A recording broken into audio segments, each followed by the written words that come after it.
rolling sound, and giving you a slate. I'm Sam. Normally I've been going by Mr. Blizz for years online. I come up across a small post in Facebook. And it's like I'm looking for people to create a emotional title sequence for a movie, a Dragon Ball movie. And it's like, oh, this is cool. Let me check it out. And I'm just curious and checking it all out. And what got me was there's on the forum, there's one question that just said, do you like Dragon Ball? At that moment, for me, it was like, do I go very professional and go, yes, I appreciate Dragon Ball and the storytelling that they have, or do I geek out? Let's bring the geek. So, are we talking Dragon Ball, Dragon Ball Z, Dragon Ball GT, Dragon Ball Kai, Dragon Ball Super, or any overs in between? Like, what are we talking about here? Because I really like the story from Dragon Ball, Dragon Ball Z. Please, let's not talk about GT. Let's talk about and everything else. So 20 minutes, maybe tops 20 minutes after I filled that form and sent it, I received a call from Dan talking about, immediately just going, dude, we need to talk. What's up? I just read your thing. I'm looking for people like you. So, and it's like, sure, let's communicate. So, and that's how basically I got involved in this project by that just curiosity on Facebook and just getting into it. Funny enough, Dan reminds me a lot of a previous client that I had for years, and we still communicate. He's an amazing person. He's just very involved, very passionate about what's creating, sometimes not having a clue how to get there. And it's exactly what's happening here, but it's great because it's a thing of, when you want to create something and it's out of your comfort zone, it's out of your expertise, you don't know, like it's a different world from yours, but you want it so bad that you're willing to just dive at the deep end with nothing and just go.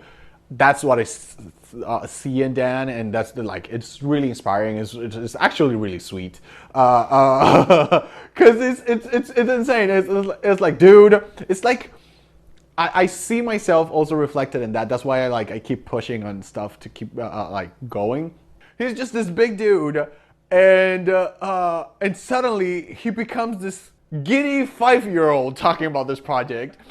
And he's like, we're gonna do this, Like, yes, we are. Yeah, yes, we are gonna do this. So every now and then we geek out, but I have to remind myself, like, we might be here for days. So let's go back to the professional side, like, stop it, let's go. And then we finally are focused on the project, and he says something that triggers me in the geek side, and I go like, oh, let's talk about that. It's like, yes. He understands that everybody is going to bring their talent to the project, and he needs to leave the professionals do their thing. He wants his input there because, of course, it's his baby, it's his project, and he wants to make sure his vision is clear and everything is there. But at the same time, I really admire the fact that he knows how to go, okay, I already gave you everything that I could give you. I need you to do you, and I'm going to let you do you. Because of how everything happened, I ended up in the director's seat, which wasn't originally the plan. Just to fall back a little bit into what happened in the project is that we started pre-production, and I was only going to be a visual supervisor, VFX supervisor, sorry, for the project. And then my company got involved to do the post-production. And great, so we're working on that. We were in the hands of Jay for the direction, and he created this beautiful map and beautiful plan. Amazing. He sadly had a family emergency on day 2 of shooting. Like, day 1 finished, and at that night he called us, the head of the whole production, just telling us, like, guys, I need to go. I have a family emergency. I won't be able to be in the production. Like, I have to fly back to I have to go out of the country for this. So so Dan and I talked, and was like, well, I have way too many hats on because I have to keep focusing on continuity, the visual effects, the everything, like making sure that technically we have what we need to do the post-production. So I can direct, but I can't guarantee that everything is okay. And that's like that's okay. The only thing I can bring is that I have a very clear view of how I want the acting. We had that co-directing now relationship on set, and every now and then it happened that I did have to stop Dan asking a lot of questions of the technical process, but at the same time, sometimes I got so involved in everything, the technical aspects, and he just went like, so let's do another take. And like, oh, that was great. Why? Because the acting was not quite what we need. And it's like, I just noticed I did not focus on the acting once during this whole thing. I know he's in frame and he's doing exactly what I need to do technically. Okay, let's do it again. And so it was really, really cool. During the last days of production, we had this a beautiful bar club kind of place, right? When we went there on scouting, it was amazing. It was like all even though it was closed down due to COVID, it was kind of like a club bar. It's just a huge warehouse kind of place. It was like amazing. We said, this is our place. This is great. We can do everything with this place. Because they've been closed for so long, there was no maintenance of any kind. So if we switched the movie to a zombie movie, we were perfect. We had what we needed. I think I saw body parts somewhere. So it was like amazing for that. But then we needed to we just looked at each other like, what do we do now? So we had to re-decor and make corners look like a functioning open place for business when it's been closed for months. So the team got on and we kind of figured it out, and there's a shot in the footage where the camera accidentally tilts a little bit to the side and you can see the set and this club and the lights and everything is amazing. It's happening there. Camera moves a little bit to the left and you see the carnage, chairs on top of chairs, just not like chairs on top of, like, no, just tossed chairs on top of chairs. And there was an umbrella there for some reason. And there was, we found a wig. During the first days, we started filming on a green screen studio. So we just, it was just a lot of fun. We had the slow-mo scenes. There's a funny story with that. So the day we were shooting a couple of slow-mo blast scenes, turns out that we had 4 seconds of roll time on the camera before they automatically cut for the frame rate that we needed. So it was like, okay, so what are we gonna do? So we got a mat and everything where we needed and set the actors. And for the first 5 shots, we have a beautiful shot of someone preparing to jump and then cutting. So we needed them in the air, falling beautifully, whatever. For the first 5 shots, we have a great shot of them just going in slow-mo. And you're like, so let's work this out. It's different. So yeah, I don't know why that comes back to me. Just hilarious for me to see. It's one of those when you put the slow motion of Olympic athletes doing their things, you see things that you shouldn't be able to see, and it's just ridiculous, and it's just fun. When I first read the script, it was a draft. So it was, I think, the 3rd or 4th draft of the script. It wasn't completely closed yet. I love the fact that the story is it is a Dragon Ball story. It is a Dragon Ball based story. But we're talking about a character that is, for everybody that knows, of course, it's Yamcha. But it's a character that's been through a lot, and if you extrapolate just the character and his story from the actual fantasy world of Dragon Ball, it's a story about a person that has gone through a lot in his life. He met someone that meant basically he became his inspiration, even though it's younger than him. So, and this person changed his life for the better.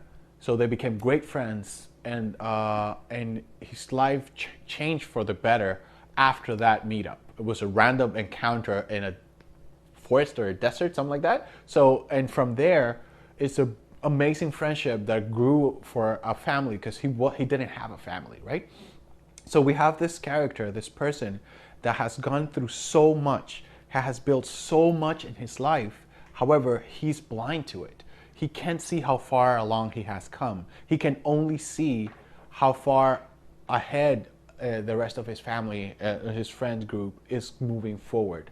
And how his family, from him is his family's moving in different directions. He feels lost because he's mourning the loss of that person that was his inspiration, and the person that was his anchor, his north. So when I found myself in this script, looking at this like underdog that cannot see his own potential, it resonated a little bit with me because for the longest time, as I don't like the term artist, because there's a connotation for me and what I do in my craft that is diminished by the word artist in a lot of scenarios. Actually, from my background, from where I'm from, here in this market here, it's different. People understand it. And it has a different connotation, so that's been a little bit of culture shock for me. But because the fact that what I do the most is technical and my best job is invisible, I understand the fact that sometimes I cannot see the best of me.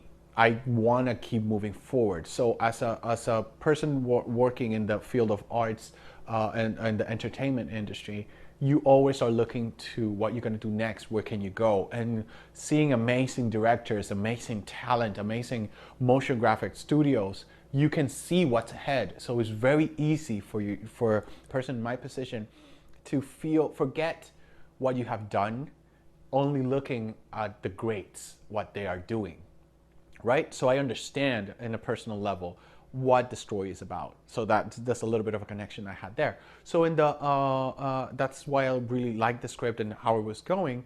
But we did have a couple of challenges. So we needed to work on a bunch of things. Honestly, I could see the whole film except for one little part in Act 2 that I was highly worried about. And for me, that was one of the biggest challenges. Dan kept telling me like, it's gonna work. And I said like, dude, I don't see it. Like, to be 100% honest, I wasn't shy about communicating. Like, I think it might be our downfall. So this is like our make it or break it.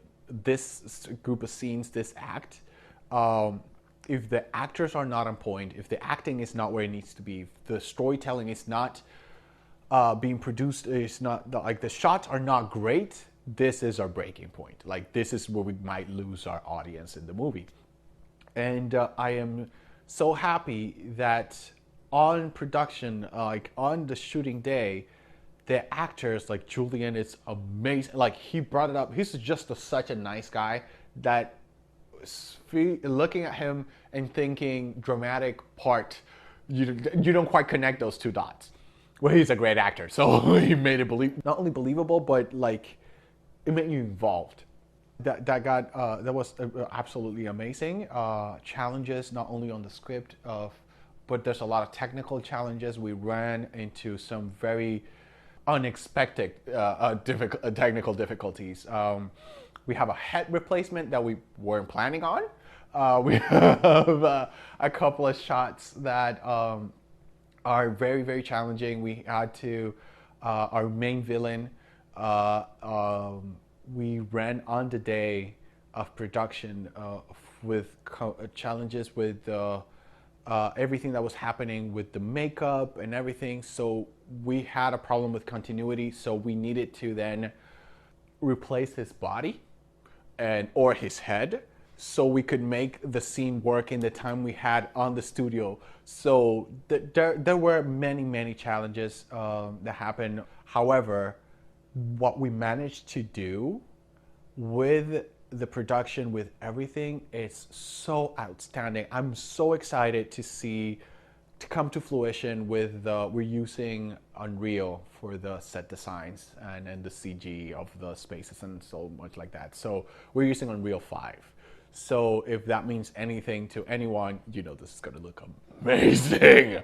It's just anyways, so I'm really excited to just see the whole compositing, like everything coming together. Not only the acting, but what we're working on with the scenarios, like the CG characters, the scenarios, the animation, the visual effects of the powers and the energy blasts and the fight, and making this go from a dream to a reality. So I'm really actually, in my case as a VFX supervisor, and not only as a director too, I'm really excited to making everything flow into line, because right now we're in post-production, so everything's just a puzzle, right? We're making everything fall together into place to tell the story that we need to tell.